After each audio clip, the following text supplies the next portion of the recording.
ஆச்சி மசாலா வழங்கும் மணிச் செய்திகள். இணைந்து வழங்குபவர்கள் அரசன் சோப். ரொம்ப ரொம்ப ரொம்ப நல்ல சோப்.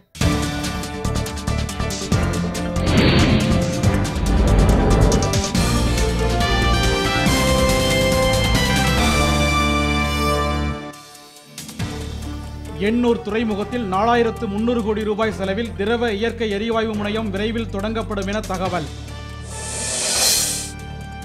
பெட்ரோல் விலை உயர்வு முடிவை நடுவண் அரசு மறுபரிசீலனை செய்ய காங்கிரஸ் கட்சி கோரிக்கை.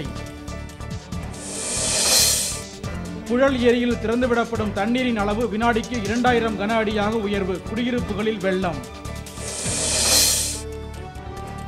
வத்தலக்குண்டு அருகே சரக்குந்து மோதியதால் இருசக்கர ஊர்தியில் சென்ற 3 பேர் உயிரிழப்பு. பெரம்பலூரில் மின்வெட்டை கண்டித்து பொதுமக்கள் சாலை மறியல். போக்குவரத்து பாதிப்பு. கரூர் அருகே கனமழையால் சுவர் இடிந்து விழுந்ததில் குழந்தை உயிரிழப்பு. இடிபாடுகளில் சிக்கி தாய் காயம்.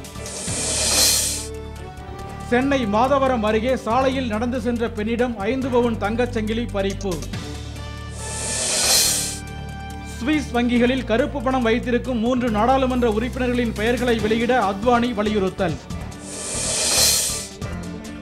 ஊழலுக்கு எதிரான இயக்கம் காங்கிரசுக்கு எதிரானதல்ல என அண்ணா ஹசாரே குழு விளக்கம்.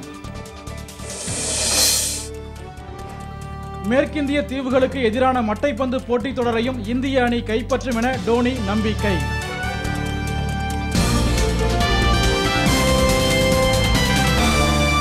மணிச் செய்திகள் வழங்கியவர்கள் எங்கெங்கும் ஊரெங்கும் ஆச்சி மசாலா.